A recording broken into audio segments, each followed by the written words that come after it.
How many of us have enrolled people and they ended up in like the witness protection program?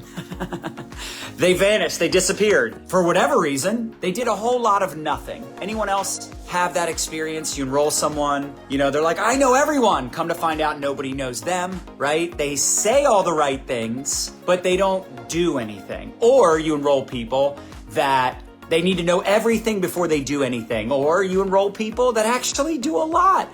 And they're like ignorance on fire. They're like this amazing, motivated producer. And you're like, why can't everybody be like that? Be very careful with your language. Sometimes I hear people say things like, I got this one line, I got this one leg, and it's almost like they complain about the one leg they have. And the truth is, there's a lot of other leaders out there, they wish they had that line. They wish they had that team. There's some people that have a team of one.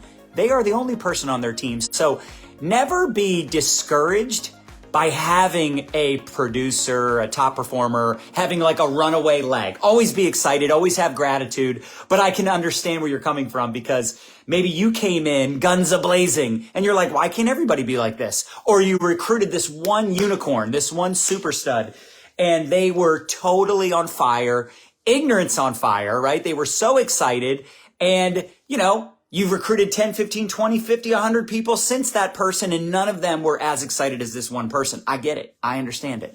And I can tell you, I recruited 122 people personally last year. Our team enrolled, I think it was like 7,500 people. So listen, I have a pretty good idea of what it takes when it comes to duplication, onboarding, getting people to take action. Write this down. SYSTEM stands for Save Yourself Time, Energy, and Money. When you start enrolling people, here's what you're going to come to realize. For those of you that start recruiting, you start building a team. I remember learning this in my very first month in network marketing in 2001. The average person only retains 7 to 10% what they hear the first time. And here's why they would teach us this. We would tell people, you only retain 7 to 10% what you hear the first time. So what does that mean? 90% of what you're hearing, you're going to forget. So we would tell people, don't go home and try to explain what you've seen. Don't go home and try to tell your spouse, oh my gosh, honey, we're getting rich. I found it. I found the opportunity of a lifetime. We struck gold. OMG, this thing. It's like you pay $50, you get started, you buy these products, and then you have a home party and you invite people over, and it's like residual income, and we're going to be a part of the 3%. We're going to leverage our time for the time and efforts of other people, and these people are going to teach us, and it's like a legal pyramid scheme. This is what people do. And this is definitely what people did back in the day, because guess what? We didn't really have the interwebs back then. There was no Google. And if those things existed, most of us weren't Googling. In 2001, most of us were not going online to research an opportunity. Does that make some sense? So we'd always tell people, like, you're only going to retain 7 to 10% of this. So make sure that if you start talking to people, you let them know you're brand new and just get them to the meeting.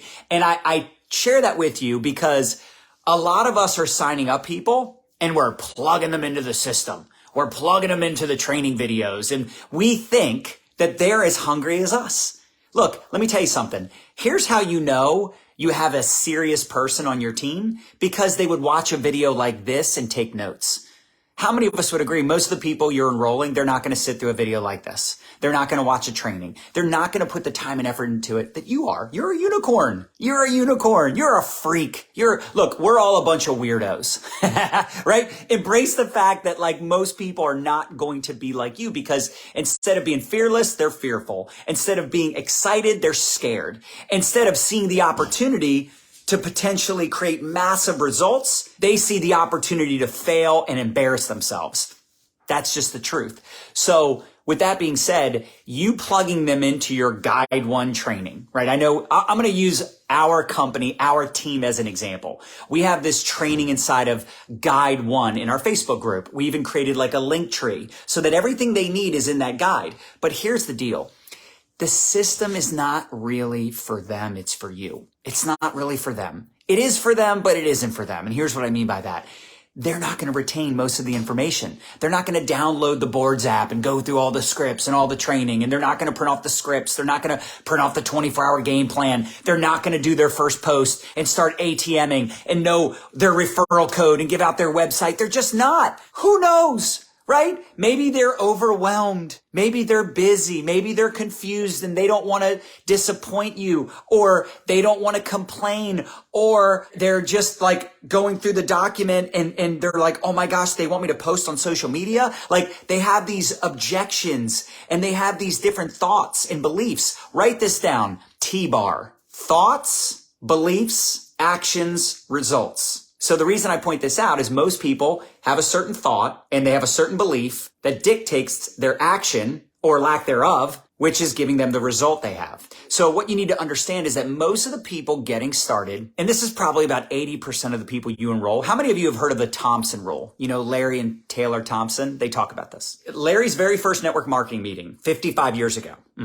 was the same meeting that Jim Rohn attended. How crazy is that? The Thompson rule is this: 80% of the people in your organization have a desire level to make between $0 and $500. What does that mean? That means you're going to have a lot of people that just want to make a little bit of money. They just want to be a part of something. They're not committed. Now, that doesn't mean their desire won't change over time. Eventually, they might have a desire to make a significant income. They might want to build an empire. But how do you get them from point A to point B? First of all, you need to drop the expectations. I don't expect anyone I enroll to be as committed as me. I don't expect them to make money, do the work, show up to calls, respond to my messages. I don't expect them to put me in group chats. Now, I'm going to encourage them to do these things. I'm going to encourage them to download the document, right? The 24-hour game plan, the scripts. I'm going to encourage them to start posting. I'm going to encourage them to start prospecting. I'm going to encourage them to be coachable and add people to the groups,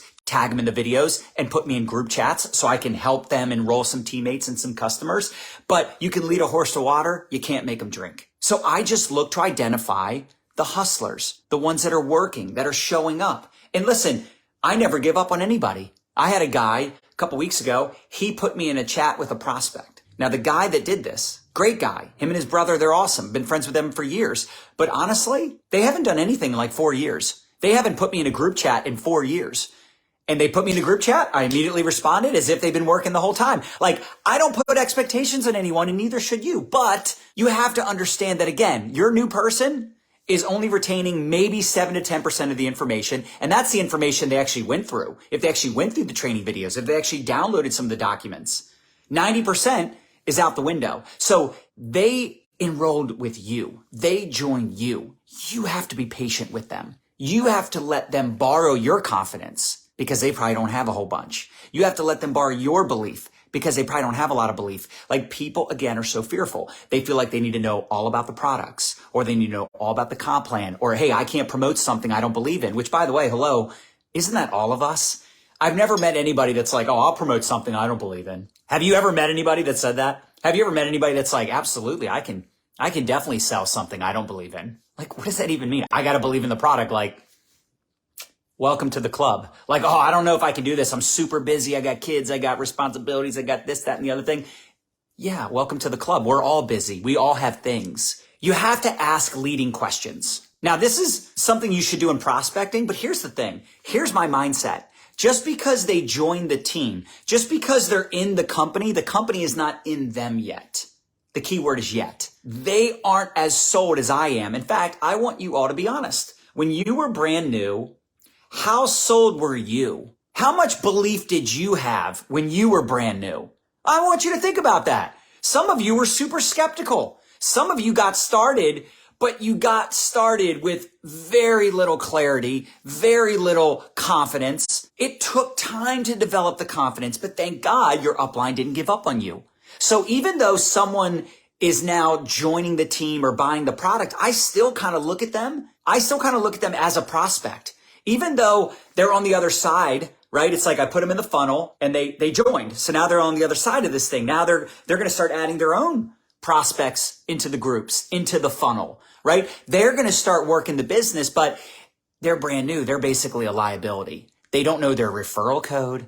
They don't know what groups to add people to. They don't know what videos to tag them in. They don't know what to post. Now you might say, well, John, it literally walks them through the OMG, I did a thing post. It walks them through doing a spoon post, and the scripts are there. Everything's there. How do they not know? Because most people are not going to pay attention to all the nitty gritty details. To you, the language, the groups, the comp plan, the products, like to you, it just rolls off your tongue. All of that stuff makes sense to you. It doesn't make sense to that new person.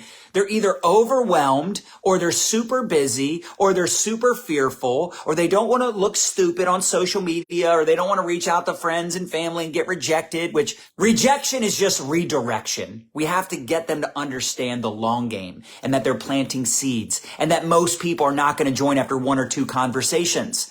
But again, they don't understand that when they're brand new. Most people, they either have like this microwave society, right? This like employee mindset where it's like they want to put in work, get paid, put in work, get paid, put in work, get paid. That's how an employee thinks. That's a job. You show up to work, you get paid. You show up to work, you get paid. You don't show up to work, you don't get paid. See, in network marketing, you might work, then get paid. Work, then get paid. My first 2 years of network marketing, I spent more money than I made. But here's the truth.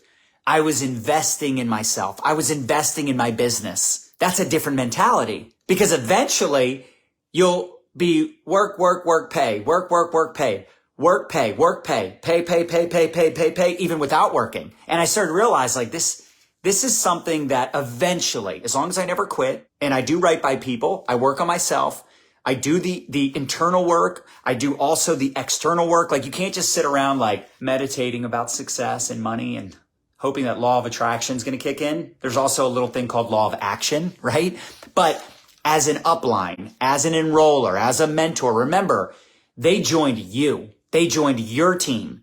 And even if you say, well, John, this person's 5 levels removed from me. So they're still on your team. They're still on your team and they're a fishing pole. You never know what they could lead to. Every dud knows a stud. So you want to find creative ways, especially when you meet people with potential, to stay in touch, to encourage, promote the next event. Maybe it's the next live event. Maybe it's a training call. Maybe your CEO is doing a Zoom, like getting these new people plugged in to help them build up their belief, build up their confidence in the company, their confidence in themselves, right? They're using the product. Hopefully they're creating some results on the products. This is most people. They have 1 or 2 objections. It's not a laundry list of objections. It's like 1 or 2 things, maybe 3 or 4 things that's preventing them from success, that's preventing them from taking action. It's not who you are that prevents you from achieving your goals in life. It's not who you are. It's who you think you are. It's who you think you are. And it's so true. So a lot of people getting started, they don't have a why that makes them cry. They don't have these big goals, dreams, and aspirations. They're going to be in the 80%. They want to make extra money. So you have to figure out ways to get them to take action, to get them to plug in. That's what I'm pushing right now, because I know that if people go to a live event, especially if they're at the event in person, they're going to go from being a liability to an asset, from asking questions to answering questions, from lacking confidence and belief to having an unbelievable amount of confidence and belief. And guess what? Go back to T-Bar. When they change up their thoughts and they increase the belief that they have, right? Thoughts, belief. Now they're going to take massive action and they're going to create results, which is going to enhance their thoughts and their beliefs to take more action, to create better results. I need you to understand that you can't do it for them. You can believe in people. You can nurture that relationship, stay in touch with them, but you don't. Now listen, I know this is harsh, but you shouldn't be spending time with people that are not committed. They're not showing up. Some people are not going to have the ambition. They're not going to have the same personality. They don't have that same high desire level like you. And you have to be okay with that. 80 out of 100 are only going to want extra money. So stop putting expectations on the part-time, spare time person. Stop getting frustrated that they're not doing anything. That's normal. Your job as a mentor is to help them and meet them where they're at. And this is why, write this down, you need to find out,